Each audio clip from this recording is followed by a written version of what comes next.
lot, and Bo Nix can drive me crazy. But I was thinking about this morning. We put these in alphabetical order. I don't want to parse it out, who's the best, who's the worst. Here's the 15 best quarterbacks. I've been watching the NFL since 1972. That was the Miami-Washington Super Bowl. I remember watching that in a black and white TV in my bedroom in Little Grayland, Washington. Here's the 15 best quarterbacks I've ever seen play the position. I'll read it for our radio audience. Troy Aikman, Josh Allen, Terry Bradshaw, Tom Brady, Drew Brees, John Elway, Brett Favre, Dan Fouts, Patrick Mahomes, Peyton Manning, Dan Marino, Joe Montana, Aaron Rodgers, Big Ben, and Steve Young. Apologies to Jim Kelly. He was 16th. Those are the best I've ever seen. The best I've ever seen. That is a high bar. You know what you notice with those quarterbacks? There's no bad coaches. 0 for 15. Well, what about Sean McDermott? He's a good coach. He got Tyrod Taylor to the playoffs. He had turned Buffalo around pre-Josh Allen. He's a good coach. Some of you will remember the golfer Tom Kite. He's a Hall of Famer. He has one major. He finished second, third, and fourth a lot. He's a Hall of Fame golfer. Sean McDermott's a good coach. Yes, Bo Nix absolutely benefits greatly from Sean Payton. He is 19-9 as a quarterback.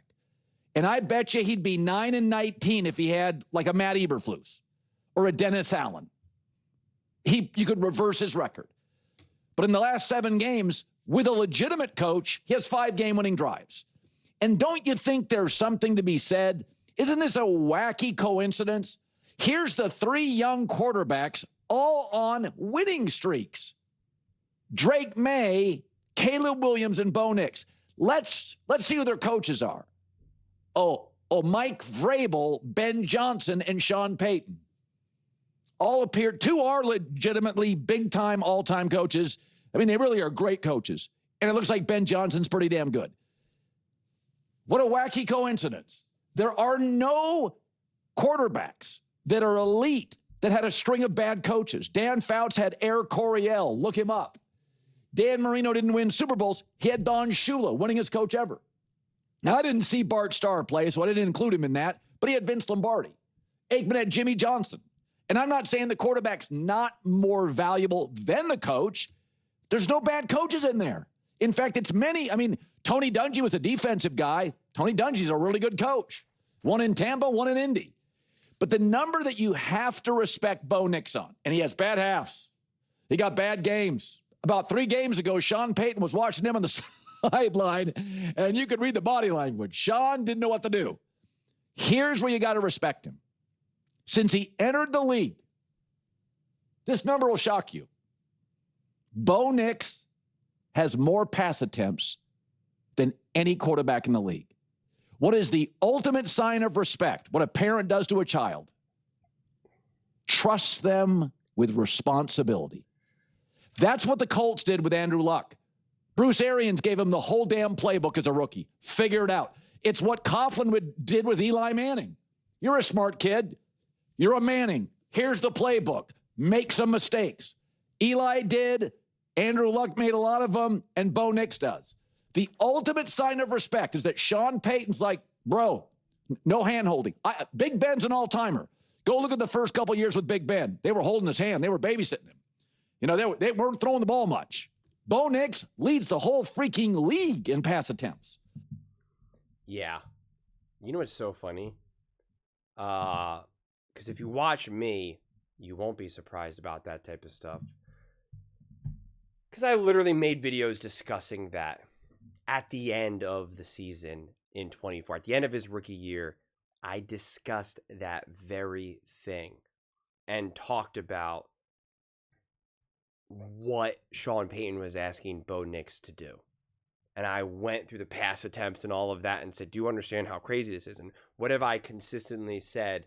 I said it after the Chiefs game, in year 1, and I said it now here. I'm like, in these biggest moments, they are asking Bo Nix. Sean Payton is putting the ball in Bo Nix's hands, and it's not, a little 2-yard quick schemed throw. It's like, I'm asking you to make a play right. I'm putting the ball in your hands in the truest sense of the word.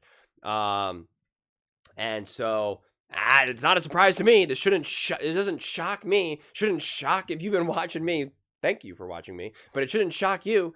Like I said, I specifically made many videos being like, let's talk about how Bo Nix really played over his rookie season. Let's talk about it. I went through the pressure to sack percentage. It will shock you that he also is one of the best at avoiding sacks, not because of his O-line. His O-line contributes to him not taking sacks, but in terms of the pressure to sack percentage, where once the pressure is actually to you, what do? Do you take sacks? What happens? He does not. And so these are all things that I've been talking about.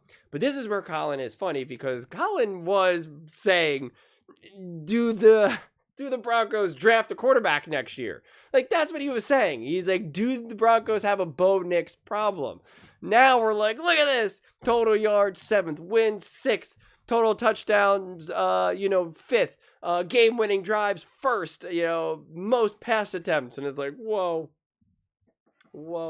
But before I go any further in this, please, Denver Broncos fans, do not forget to subscribe and watch the full length of the video. It is without a shadow of a doubt the best way to support the growth of this channel, so I can keep making the best possible Denver Broncos content. When you guys do that, when you watch the full length of the video, when you guys subscribe, everything just goes up. It's just the best way to support this channel, so I can keep making the best Denver Broncos videos that I can, and so that we can really become firmly rooted in this sports talk world. Thank you. But back to Bo Nix. Back to Bo Nix and the Denver Broncos. It's amazing what beating the Kansas City Chiefs does. It's amazing. Because Bo Nix had all this stuff before the Kansas City Chiefs game as well. Just one less win, right? One less game-winning drive. Like, he was still doing all these things. Just interesting. You all know I love to do a little receipt keeping. This is a video that I made in March of 2025. So obviously after the season, after the Super Bowl, Nick had some sort of take where Bo Nix was not impressive and was disappointing with the Broncos. And this is just one of the receipts that I could quickly find. It's just me. I don't got a team. So this is what I said. I mean, it's just so insane to me. Look how heavily they relied on Bo Nix. Passing attempts, top 8. I mean, just the sheer number of dropbacks, 556, top 8. It's insane to me. Top 10. Again, better than Josh Allen, better than Stafford,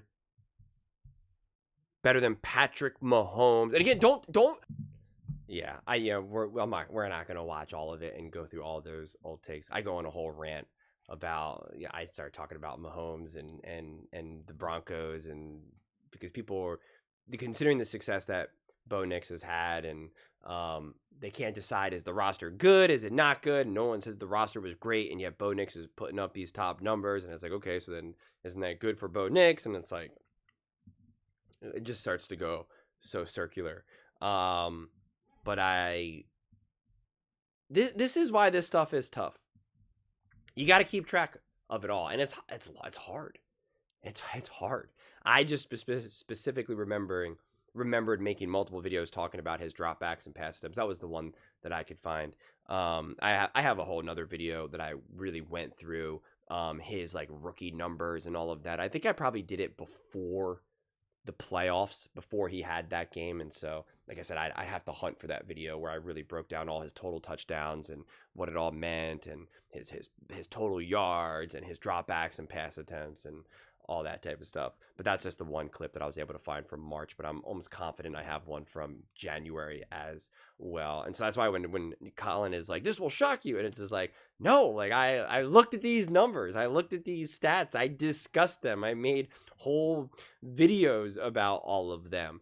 And it's why I wasn't willing to just be like, oh, the Broncos have a Bo Nix problem. Like, he is in his second year. Like, it's not going to be perfect. He's going to have some issues. And that's where I highlighted Kurt Warner being like, if you're expecting these first, second, third year quarterbacks just to have all the answers right off the bat and have no room for growth, it's just like, you're crazy. you're crazy. There's still plenty of room for Bo Nix to grow. And there's this whole idea that when you're an older quarterback, when you've had a lot of snaps in college, and if you had a great coach in college, it's like you are who you are. There's like no room to grow in at the NFL, that you're pretty much fully baked. And it's like, that's such nonsense. And it's something that Colin says a lot. I just disagree with him, because he's all like, oh, these quarterbacks nowadays, they get 10,000 snaps before college, and they have all their camps and this or that.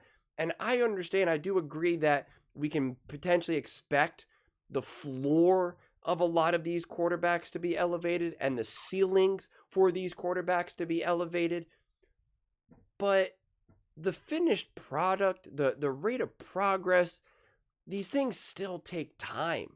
They still take maturity. They still take growth.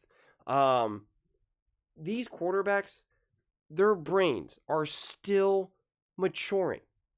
When you're 23, 24, 25, like, your brain is still legitimately maturing.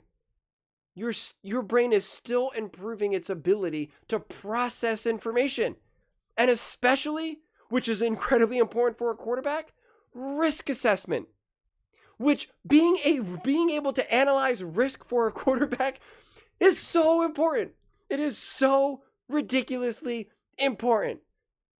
Every single decision a quarterback makes, there's some level of like risk analysis.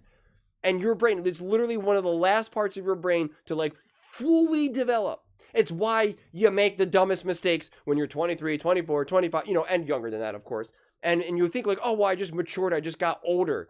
I now know better. Yeah, that's part of it. You got more experience. So you know what it's like to jump off that high ledge and break your ankle. So you now know, probably not a smart idea.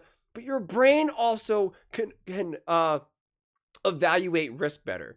So, excuse me, as I choke on the truth.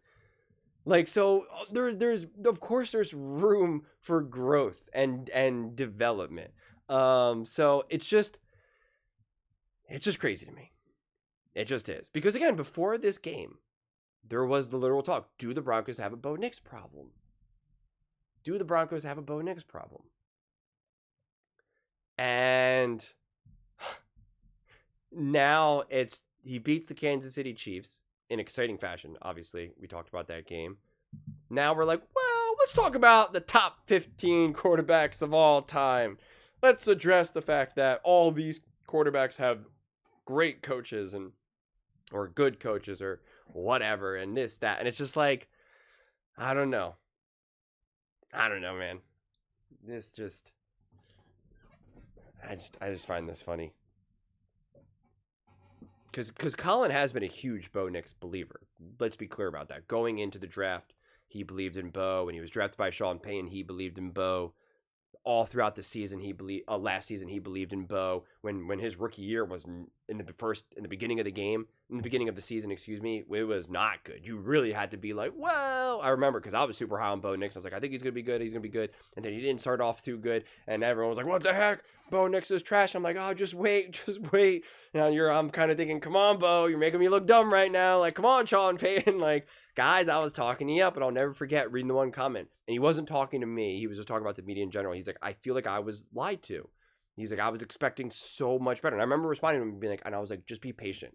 Like you weren't lied to. If the take ends up being wrong, they got it wrong, but it's just like, you got to give it a second. This is a rookie quarterback, first year starting, first time with Sean Payton. Like, it's going to take a second. But it did make me realize, like, people really listen to the media, and so I took that as a lesson of like, really only say what you mean. And if you're wrong, it's like, well, yeah, I'm wrong all the time, but at least I'm saying what I feel and what I mean, rather than just trying to tell people what I think they'd like to hear. And that way, if I end up being wrong, it's like, yeah, I was wrong. Nothing I could do about it. But it wasn't like manipulation. So I always think about that comment. And it was specifically about Bo Nix and the Denver Broncos. He was straight up just like, I feel like I was lied to. And again, not for me, just the media. And it's just, yeah, I don't know.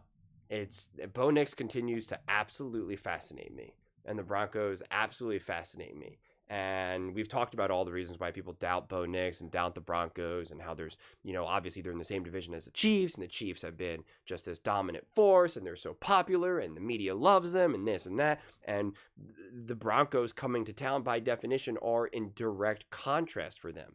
and having the Broncos be a great team, beating the Chiefs, winning the division, knocking the Chiefs out of the playoffs, all that type of stuff. It's like, that is disruptive.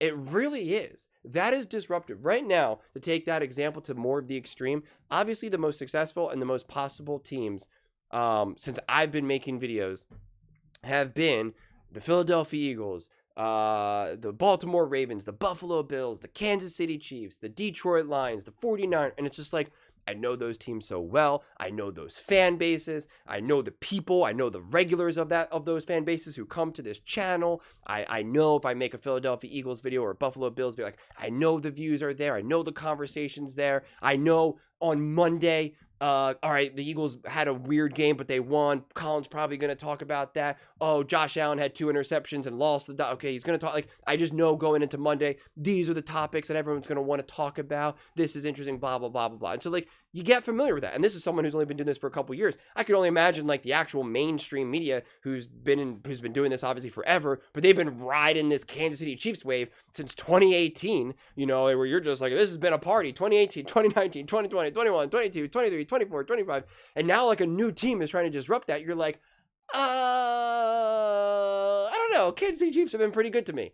You know, Patrick Mahomes in Super Bowls have been pretty good to me. You know, Wilds himself was like, if the Houston Texans beat the Kansas City Chiefs in the playoffs, he's like, that's terrible for our show. And he's right. He's telling the truth. The Houston Texans win and beat the Chiefs. It's like, it's a different show. It's a different show. The Kansas City Chiefs playing the Buffalo Bills, that's box office. The Houston Texans playing the Buffalo Bills, you're like, I guess. The Philadelphia Eagles playing the Kansas City Chiefs, a rematch, let's go. It's like, doesn't even move the needle as much as the Buffalo Bills playing the Philadelphia Eagles.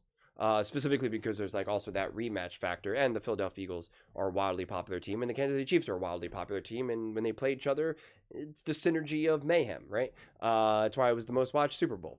And so the Broncos and therefore Bo Nix are in direct competition of all of that.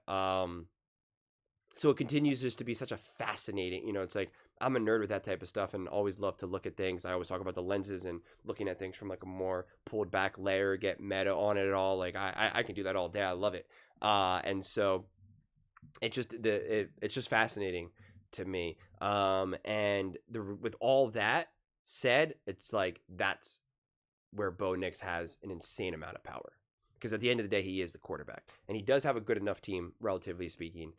He does have a good enough coach and all that. And it's just like how much Bo Nix can elevate, how much he can either propel this team or pull it back. Obviously, being the quarterback, it's like there's just there's a tremendous amount at stake. Bo Nix ends up being a true bona fide great. He doesn't have to be, you know, part of Colin's Fab 15, but if he's just like a bona fide perennial, consistent top 10 quarterback throughout the course of his career, you're just like, then the Chiefs are in genuine trouble. And even if it's not today or tomorrow, it's like once Patrick Mahomes is kind of like, he's not really in his prime anymore. You're like, he's kind of in his later years. And like, you know, I am hearing that this is Andy Reid's last year. And it seems like Spags is going to retire. Like, you're like, things are kind of coming to an end. And again, I'm not saying it's happening this year. I'm not saying it's even happening next year. Like, I'm not trying to predict any of that. But it's just like, when you have someone else there, you have a team that's there, you have a quarterback that's there that's able to be like, I'm going to keep pushing you. Like, I'm going to slowly push you off the ledge and be done. I mean, think about it. If the Broncos were still playing this game with whoever was their coach and whoever is their quarterback, John Smith and Billy Bob, it's like the Chiefs win that game and round we go, right? Like, it's like, you know, who's going to be the coach? Is so-and-so going to be here next year? Do the Broncos draft another quarterback? Like, it just continues to be more chaos.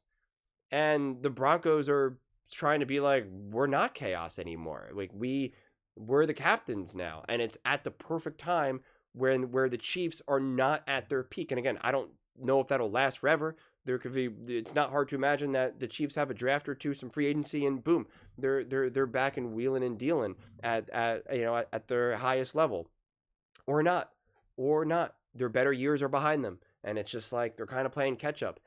But in terms of how you're able to play catch up or not, Bo Nix, the Broncos, Sean Payton, it's not mutually exclusive. They have tremendous tremendous say in that. A win like what they did proves that.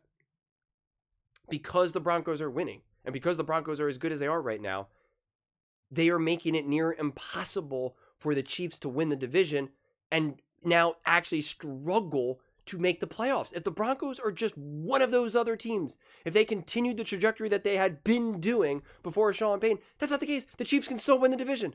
The Chiefs then still get extra easy wins. The Chiefs could still be competing for the number 1 seed or the number 2 seed, just better than what they're fighting for right now. And that's just, being an incompetent team, let alone if you're just a competent team, you makes it harder. Now, if you're a great team or an elite team with a great quarterback and a great coach, or an elite coach and an elite quarterback, whatever terminology you want to use, it's like there's real trouble here. There is serious consequences now. Serious consequences. And it just makes everything more exciting from my viewpoint. So yeah. I that's why I do get the pressure for, like, Bo, we got, you got to perform, you got to show it, especially when you see what he's been able to do, and you're just like, okay, see what you did there, let's do that 95%. We can't expect you to do it all the time, but like 95% of the time, show us that version. This offense, show us that. We want to start to be able to have true confidence, because I still understand if people still have a little less, don't have full confidence in what this team can or can't do. I get it, because they haven't earned that yet. They just haven't. It's too soon, and it's understandable. Bo Nix hasn't earned that yet. It's too soon. It's just too soon. It took years for the Chiefs to get that, for the Bills to get that, for the Ravens to kind of have it. They have it, and then they kind of don't in the playoffs. So you're just like, I don't know. The Eagles, it took them years to kind of get that, and they still don't really have it. Even though they won the Super Bowl and they went to the Super Bowl in 22, people are still kind of like, I don't know. Will they pull it off? Now, if they win this year, then people will start to, I feel like, probably reinforce that level of confidence. But it takes a long time. The 49ers had it, then they lost it. The Rams had it, then they lost it. So I get why, if some people are still kind of like, and that's why I always talk about the difference between doubt and skepticism. Being skeptical makes 100% sense. I'm skeptical that the Philadelphia Eagles will be able to get their offense rolling and being great, like it had been maybe in years past. But I don't doubt it. I'm skeptical that the Broncos can just from this point on prove that they're the number 1 team in the AFC or the NFL and win the Super Bowl. I mean, I'm skeptical about every team, but I'm not doubtful that it can happen. And too often we blur skepticism with doubt. And that's when conversation kind of can degrade and get a little goofy, get a little weird. Colin had his herd hierarchy, and he had the Broncos at number 2. I just kind of discussed out loud. I was like, yeah, I'm not sure if I would be able to put the Broncos at 2 right now. And to be clear and to be fair, like, I don't like ranking any teams numerically. I always put teams in tiers in terms of, like, for me, the top 5 teams can all be equal and they could all be in the same tier. But for the sake of conversation, for the sake of just making videos, sometimes I'll do it, sometimes I won't. And I just thought out loud. I'm like, yeah, I don't know if I have the Broncos necessarily at 2, blah, blah, blah, blah, blah. And I was like, that's coming from someone who's obviously defended the Broncos, this, that, and the third. And a Broncos fan's like, I've been watching all your Broncos videos. You've definitely been a defender and supporter, but I'm not watching any more of your videos. As soon as you said that you don't think they're number 2, I sense doubt in your voice, and I'm done. I'm never watching your videos again. And I was like, thinking to myself, okay, you wouldn't have lasted very long with me if that's the way you're going to approach it, because I speak the truth of the way in which I see it, the good, the bad, and the ugly, right? Like, I'm not here just to only say 100% positive things. I'm not here to troll. I'm not here to say negative things. I'm here to unpack things. I'm here to have the conversation. The Chiefs, the Broncos won that game. It was absolutely amazing. But if I didn't think that the Broncos played that well, or if they got lucky, if they were fortunate, then I would be like, yeah, it was a great win. It was an awesome win. I think Bo Nix is going to end up being a great quarterback, but like, this game didn't move the needle for me. Like, I have no problem, and that's not my take, but I'm like, I would have no problem saying that, because I just always want to be able to relay things as accurately as I can. And so when I saw that comment, I was just like, I don't really know what to tell you, man. If you think, this isn't just some Homer channel where I'm just going to say positives 24/7. And like, I don't know why anybody would even want to listen to that. Quite frankly, I never do. I like, the good, the bad, and everything in between. But I mean, it's just, I just think the Broncos are just such a fascinating team right now at such a fascinating time. It's just their rise right now and what they've been able to accomplish, and especially with their type of quarterback and coach. It's just perfect timing from a strictly entertainment perspective. From an entertainment perspective, it's just perfect timing. It really is. It's just perfect timing. And even from now, a practical football standpoint and the ability to win, it's perfect timing. It's perfect timing. The Chargers are trying to figure it out. They're struggling. They got their injuries. The Chiefs, things are just changing for them. They don't have it all figured out like they maybe did in 2018, 2019, 2020. The Raiders have just consistently been the Raiders, okay? The Patriots are coming, but like, they're young. This is new. So you're like, okay. Josh Allen, the Buffalo Bills, are they really better than they were this year than they were in, say, 2021 or something? No. The Ravens? No.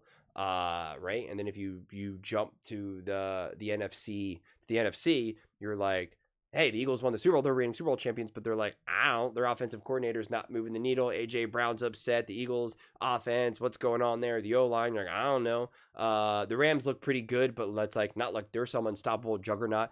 Sam Darnold, the Seahawks, they look really good. Sam Darnold just threw 4 interceptions, right? The Packers, they were supposed to be the best team in the NFL. They moved for Micah Parsons, and you're like, their offense doesn't really look all that consistent. So you're like, I don't know. The Detroit Lions, they're like, they don't quite look like the Detroit Lions of 23 and 24. So you're like, all right. You're like, Caleb Williams, the Chicago Bears, like, yeah, they're definitely better than they were in years past, but they're not this like dominant force here. So it's just like, it's kind of perfect timing. It's kind of perfect timing. You can get away with imperfect play and still have big, big, big time wins. And the Broncos proved that. And the Eagles have proved that. And I've said this consistently, that to me would be, without a shadow of a doubt, the most entertaining Super Bowl. The Broncos versus the Eagles. That the NFL media would not know what to do.